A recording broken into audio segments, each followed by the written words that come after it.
Hey everyone, how's it going? This is Norm Schriever, Real Estate and Mortgage Marketing with Norm. Wanted to bring you a special podcast today. It is March 25th, Wednesday, March 25th, and the whole world as well as the country is consumed with this coronavirus pandemic. It's really crazy, and aside from the public health issue, a lot of people have questions about the economy, their finances, businesses going under, will they have to pay their mortgage? And anyone in the real estate and mortgage industry is probably wondering where their business is going and where the markets may be headed. So today I brought in someone I really, really respect his opinion, and he's doing a great job keeping people updated, both the general public and people in his industry. Taylor Greer of Carlisle Realty and Lending in Sacramento. So I spent about half an hour with Taylor, and he gives us some really great info. Thanks, guys, and hang in there. I'm here with Taylor Greer, an old friend and friend of the podcast here. Taylor's with Carlisle Realty and Lending, and he's taken some time today to update us. It is Wednesday, March 25th. So we are in the whole pandemic, coronavirus mess. No one knows what the hell's going on. So Taylor's going to try to give us a few answers and a little bit of his wisdom. Yeah, good morning, Norm. Hey, thanks for having me on again. I really had a good time the last session we spoke, and had a lot of friends some of our mutual friends reach out to us, and thought that we had a good banter. So thanks again for having me on here. Yeah, no problem. And of course, you're in the thick of things there with your brokerage there in Sacramento, California, and do a lot of innovative stuff with not only residential real estate, but with a lot of investors, and of course the appraisal side of the business through Fatser Appraisal. So really wanted to get your 2 cents on what's going on, what people might be able to expect, and trying to at least get some clear, accurate information as to what the housing market's doing. Right on. Yeah, thank you. We've been following very closely. We just kind of saw this one coming down the pipeline. The government was definitely leaning towards taking over this crisis and making sure that they were going to send us home. So at the high level, we've been preparing for an extra week, I think, and making sure that our staff and our essential and non-essential staff, as unassuring as that is, knew their role in our company, and really try to focus on what we could do to stay ahead of this and make sure that we went from a position of sales and marketing to making it more of a stance on education and how the pandemic relates to people's real estate investments. That's really what we're qualified to speak about, and making sure that we took the politics and the cynicism out of our approach and making it real estate focused.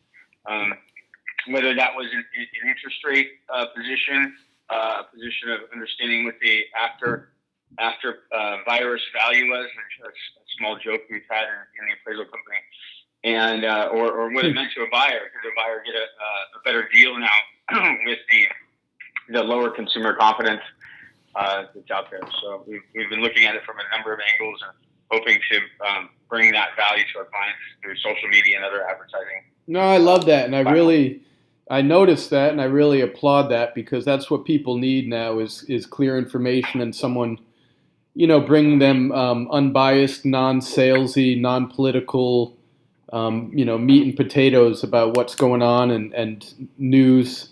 Instead of, there's a lot of people posting their supposedly funny toilet paper memes, and a lot of people are in denial, talking about, oh, this is all going to be over in 10 to 14 days, and I'm like, whoa, you have no clue. I mean, we're just scratching the surface, really, in my opinion. But what are you seeing out there in California specifically? I did see a graphic yesterday that showed the different occupations and industries that were going to be affected by this, and real estate was really on the very bottom of some of the stack.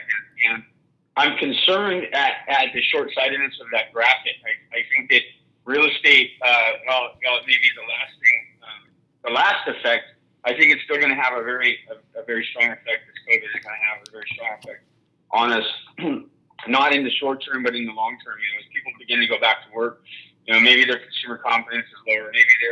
Maybe this is a stress test, if you will, to them and their reserves, and they don't feel like they need to buy a house this year, or they don't want to move up this year because this stressed them out. They're working off of their emergency funds, or they realized that they didn't really need the 3,000-foot house. So while I applaud the resiliency of our industry, I think that being short-sighted as to how deep this could rip our industry is probably not the right way to look at it. So what we've been trying to do is, again, making sure that we're educating our clients, not just our clients, but our broker associates and our agents and our loan officers as to what they can do to churn their business, and making sure that they reach out to them. We had, the town of Natomas here in Sacramento, and 15 years ago, it was one of the hardest hit neighborhoods or towns and townships in Sacramento. And so we had a kind of a joking idea about this for one of my guys that represents that farm area, and saying, hey, you got stuck here 15 years ago in this house due to an economic recession. You don't want to get stuck here again, do you? And helping them bring back to the forefront, that likelihood of having no other options but to stay put in their house. And so we're trying to figure out other ways to turn business. Another one that we brought up was, there's a lot of elder people that are thinking about aging in place now due to, the better medical care, better at-home medical care. And during this aging in place, they thought maybe they could have people in and out. Well, I spoke to a wealthier friend of mine over the last week who has 3 caretakers for his mother. They each take shifts.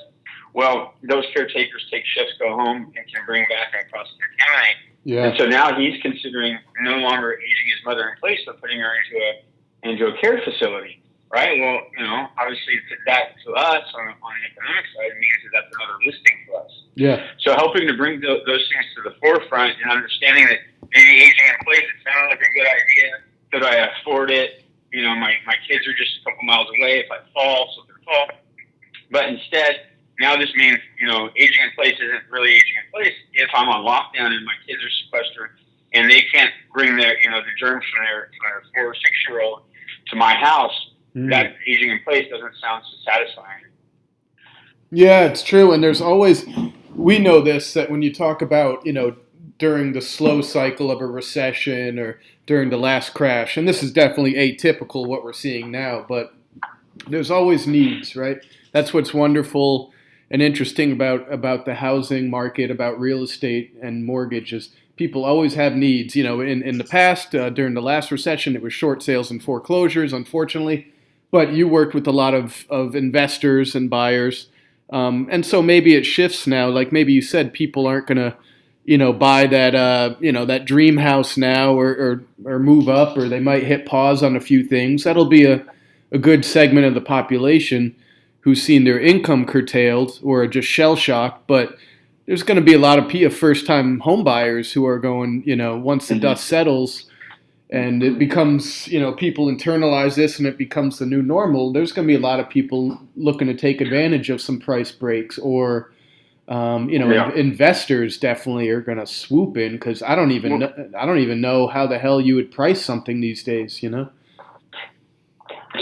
that's a funny thing, and you can think of it. How many mortgage brokers and real estate brokers tell you all the time, God, I'm looking forward to the next crash because I have this huge quiver of buyers that say they're not going to buy, they're going to continue to rent until the next crash. Well, the joke is, the next crash could be right here, or at least we can start to point to that maybe being a softening in the marketplace. I had probably a lesser or more naive person in my sales database call me and try to offer 25% less on a house yesterday, and I just said, I'll let you know if they decide to cut their feet off also. Yeah. But this is an opportunity for us to go back to those people and say, hey, maybe get them riled back up and ready to bounce on something. Maybe obviously it's not going to get a 25% discount, but maybe there's a 5 or 10% discount. But you were saying, how do we value that? On the appraisal side, we've been kind of getting around about the ARV, after repair value. That's what the flippers and remodelers use. Mm-hmm. We were using after virus value. Yeah. what is this new value? Because time is definitely something that we use to make an adjustment on purchase prices, right? And Yeah. in a buying market or in an improving market. Well, how do we take this sharp decline? Obviously we can't address it exactly like the stock market, but the stock market lost 30% over the last 2 or 3 weeks. It's likely that the real estate market is going to lose 5 to 10%, but until those first sales are made and we see these historical comps, we're not going to be able to make that outright adjustment. So really trying to figure out what that's going to look like. And of course, the first people that jump in are going to be the ones that help us identify it. I'm sure that there's going to be a few people that try to jump out of their houses and jump out of that asset, and maybe there'll be some good catches there for a couple investors. Yeah, there will, but I think it's going to be with the last recession, 2007, 8, 9, whatever it was caused basically by in some part by the mortgage meltdown and the real estate bubble and stuff. And in this case, it's almost the opposite. I think housing is sort of a strong pillar that's going to help prop up the economy at least a little bit in that sector. So and with rates so low, I mean rates are so low that it's you want a discount. Well, there's your discount right there on the house you're buying. It's almost ridiculous. So, what are you seeing with interest rates? Yeah. A great tool that we use is give Steve Harney a shout out. Keeping Current Matters. We use great graphics. A lot of graphics we use in our social media posts. Definitely recommend their product. But he has a graphic that shows the last 5 dramatic recessions that we had, and only 2 of those did we have real estate prices change. And I would suggest that this is not going to be one where real estate prices change dramatically again. We still have high demand. We still have very low unemployment, although our unemployment is going to shoot up. Yeah. Momentarily, it seems to me like we're going to have more pent-up demand, and a lot of people are even suggesting our home prices might still continue to go up. Larry Kudlow, who is secretary to the president, has suggested that we might have pent-up demand for anything as far as even airplanes to real estate, and so that might come in the third and fourth quarter. Maybe not immediately. Maybe we'll still be kind of licking our wounds for the next few months, but with everything the way it's going with the stimulus package, phase 3 was approved yesterday or this morning. Yep. So that's $2 trillion. It's going to $6 trillion in total benefit to the economy. It's hard to say that we're going to be hurting for too long because of that. Yeah. Our interest rates have been bouncing all over the place. We're seeing 6 to 7 plus adjustments a day, which is probably about twice as many as normal, maybe 3 times more than normal. And they're going in both directions. I mean, it's just a ping pong game right now, making it very hard for us to guarantee pricing to our clients. And I had one that priced out yesterday with a small discount, 0.5% discount on a rate.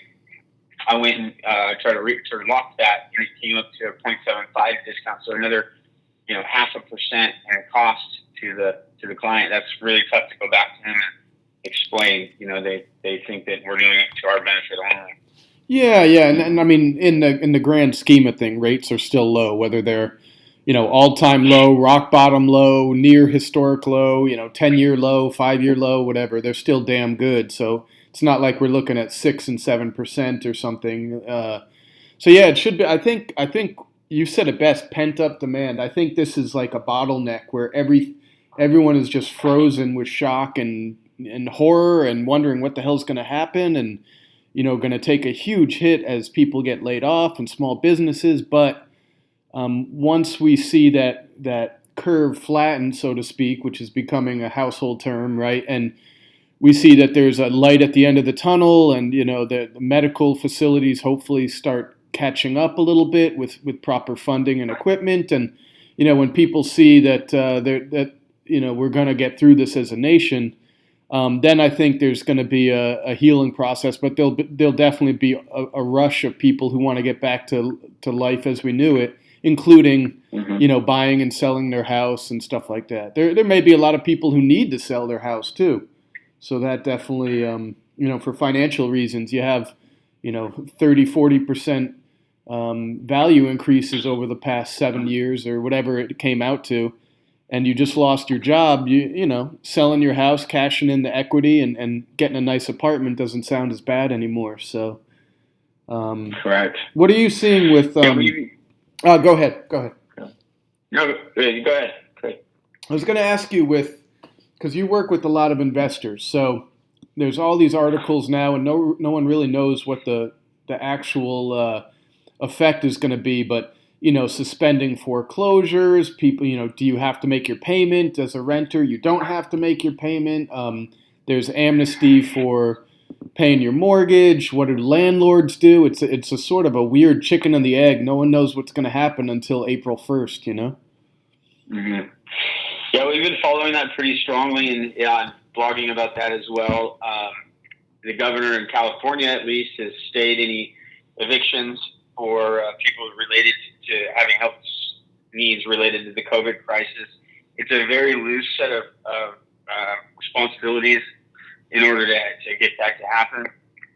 Sac City has recently tried to put that into action and actually had some hard trouble enacting that plan. Although now in state we are also staying foreclosures for investors too. So the investors are receiving some respite under the same under the same amnesty from this COVID. So at least it's not just renters that's feeling it. It is some of the landlords, and they're able to identify that. As a small business, I've been trying to stay ahead of this with the SBA and the EDD, and trying to see what a claim would look like, both as an investor and as a business owner. And it's in typical fashion. The websites are crashing every 5 seconds. Yeah. They don't do anything other than the spinning wheel, and just very frustrating. And I've been speaking to people at the SBA about this, and of course, they're confirming that they're going to be expanding their memory and all the other stuff. But So with typical. With let's say you're a homeowner, let's say you're a landlord whose renters are having a tough time paying or not paying. And I know it may come down to, are you a Fannie and Freddie loan, but should people call up their lender and ask if there's some sort of amnesty or payment relief or something like that? Yeah, absolutely. And that payment relief is supposed to be coming with this phase 3. And I'm not too, I don't want to name any particular lenders, but I've had a couple of clients call me back and tell me that lender X and lender Y had both suggested they go into a forbearance. And I made sure clearly in one of my emails to all of my investor clients not to accept any forbearance commitments, because as you know, forbearance is right there next to notice of default, and so it does affect their credit scores. We're not trying to get them to be affected by this, and at least have their credit scores affected. So I've told them to hold off for now, make sure that they make their April payment. Okay. But as this stimulus bill Part 3 rolls out, perhaps Fannie Mae will have a different mandate. At least be willing to listen to this COVID, and what they're talking about is just kind of adding that interest back to the end of the loan. So just like refinancing and skipping 2 payments, now you can skip 2 payments and it'll just go back on the end of your 30 years. So that's pretty damn simple, and it's probably pretty damn effective too, huh? And I think it's going to be longer than 2 months. I mean, you're going to see, the after. Number one, it's going to take more than 2 months just to get this virus under control. But then you're going to see, the echoes of this for maybe 18 months in the economy. I think that's my personal take on it. Yeah. I'm concerned. Not to sound too pessimistic. I'm concerned that something like this might be the new normal. We have a disease or a virus like this, hit every couple of years, and do we need to plan for more reserves? Yeah. I know as part of the stimulus bill, the government's come down really hard on buybacks. With all the fiscal stimulus we've had over the last couple of years, most of these blue chips have just been buying back their stock rather than stockpiling cash. So part of the stimulus bill is requiring that none of them, none of the larger companies and corporations are allowed to buy back their stock for a meaningful time. Oh, that's actually a really good. That's a good stipulation right there. Yeah, that'll interesting.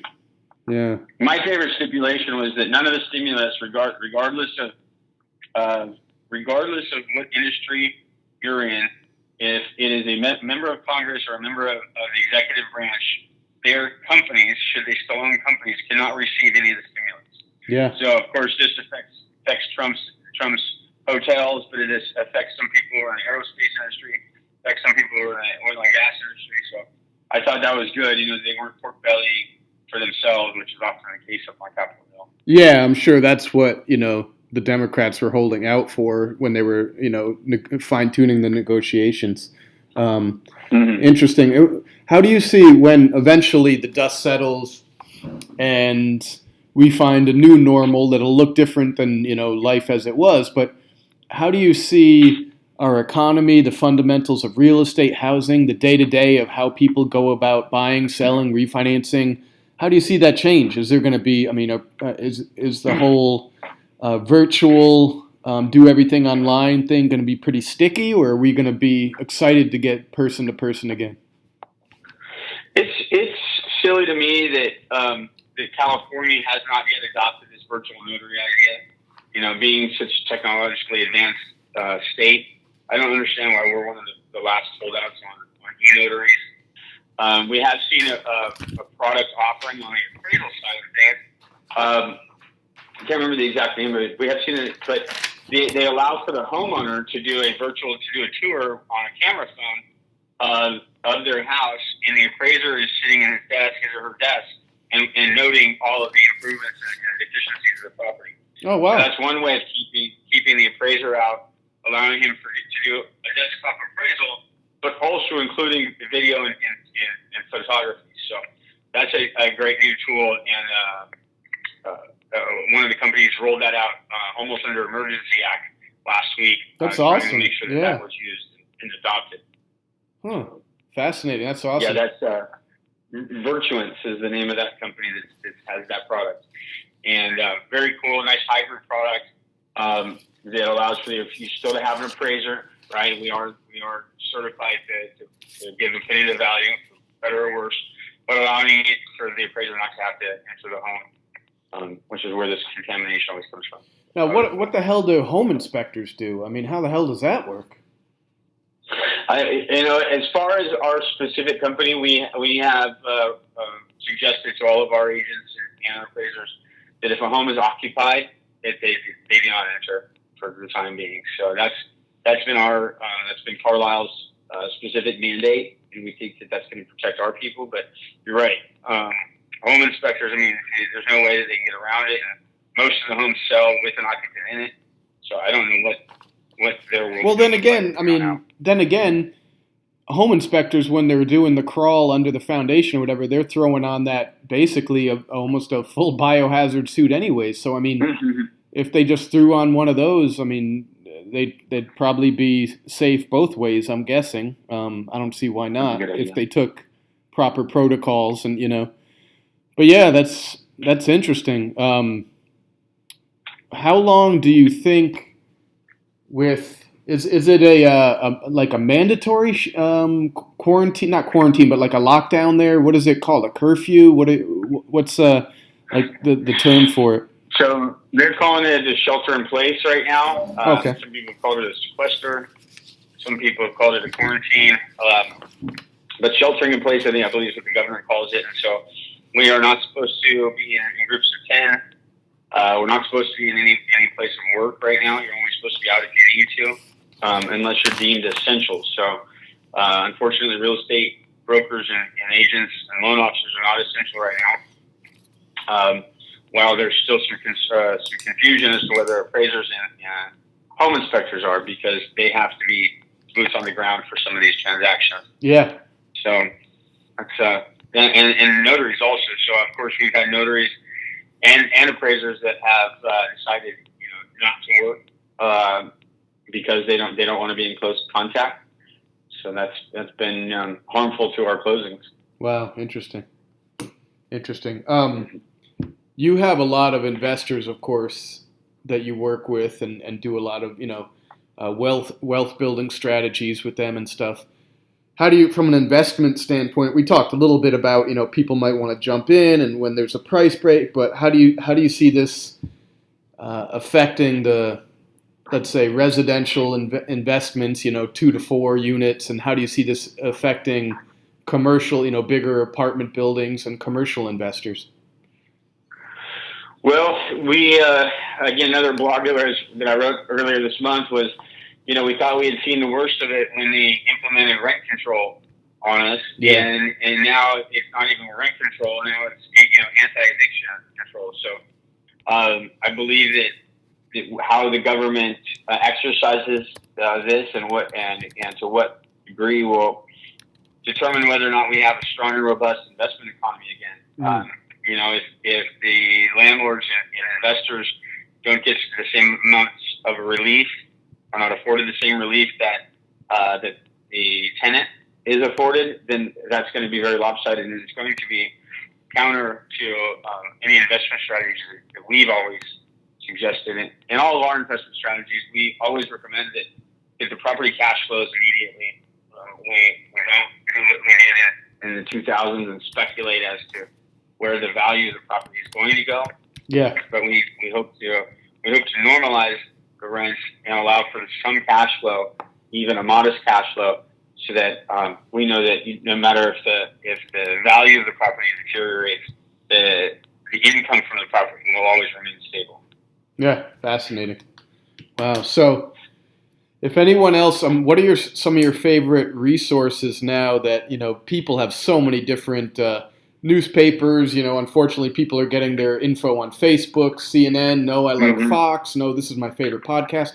For real estate, housing, mortgage, what are some of your favorite resources that you're paying attention to where people should go for news? Yeah, so I've always been really partial to CNBC. They seem to lean a little less over the right, but more or less they're really financially motivated. Yeah. Which is what we're doing. That's our sector is financing. So I always recommend doing that. Keeping Current Matters is a great position for graphics for yourself, and then just the California Association of Realtors. They have a COVID dedicated website. It's really putting a chronological spin on the entire virus and how things are coming out and what it means to us. So I definitely recommend sticking with the California Association of Realtors, or if you're in other states, the National Association of Realtors. That's who our governing body is, or Yeah. at least part of our body. And so I recommend that. No, that's great. That's definitely great. And how about messages? I know you have a bunch of realtors working under you or working for you, with you, whatever. What are you telling them to have them stay positive, motivated, showing up every day? Because we know we've been through this before with the last crash. It's like waking up and getting kicked in the balls every single day. Excuse my French, right? And you have to you have to keep smiling and you have to keep showing up. So what are you doing to stay positive for yourself and those that you're leading on your team? Absolutely. Well, we've adopted and been a part of the Tom Ferry organization for years, and so they're putting out some great messaging right now, really helping people stay motivated. This is a big challenge for us, and we believe that the people that are that stand up to the challenge are going to build a better brand personally and for their company brand. Making sure that your marketing is on point, making sure that you're coming from a position of education rather than sales. I believe you spoke that on before. And then really trying to adopt video. So not just video, not Instagram and IGTV and likes, but being able to communicate with your clients via Zoom or Teams or Facebook Messenger. There's a million different ways to do that. Yeah. But these people are just as bored, if you will, and lonely as our agents are. So whether or not you're selling a refi, a purchase, or trying to do a virtual listing presentation, just having that face-to-face approach is becoming very useful for us. So we're definitely making sure that we incorporate that in almost every one of our conversations. Fantastic. Yeah, someone smart bought a whole lot of stock in Zoom before this happened, right? And they're probably sitting pretty. Yeah, And I'm still a absolutely. dinosaur. I still use, like, like I told you, I Skype people, and I need to get in the 21st century here pretty quickly. Yeah, yeah. They started it, but yeah, somebody got really rich on Zoom. I'm sure. Yeah. I'm sure. Well, cool. Any other messages for any realtors, loan officers, brokers, small business owners, Californians, buyers, sellers, and Donald Trump? Anyone out there you want to give any parting words to? Just make sure that you keep your message about being empathetic to their position. Make sure that we all understand that this is a humanitarian crisis. We can get through this, and the financial side of it we'll see through as long as we stay safe. Absolutely, and I think if there's any silver lining, it's really that people need to pull together as a community, even if we have to do it safely and virtually. But when I hear of people motivating to donate canned goods to shelters, and people helping out their neighbors who do have to go to work, and people, trying to deliver groceries to nursing homes and stuff like that. I mean, that's what really matters, right? And that's what we need more of in this world. So I hope people do more of that and do it safely. But yeah, man, I really appreciate. I know you're super busy. I appreciate your time and your leadership, and definitely you're going to help and soothe a lot of people out there. Thanks for the offer to come on again. Appreciate You got it, man. Taylor, how could everyone get in touch with you if they want to hit you up, if they have questions or want to look at some real estate or talk about real estate with you? Yeah, thank you, Norm. I'm on all the socials at Greer Taylor, GreerTaylor. You can find me on air or Messenger. It's probably the easiest. Perfect. Taylor Greer with Carlisle Realty and Lending. Thank you, brother, and hang in there, huh? All right, Norm. You too.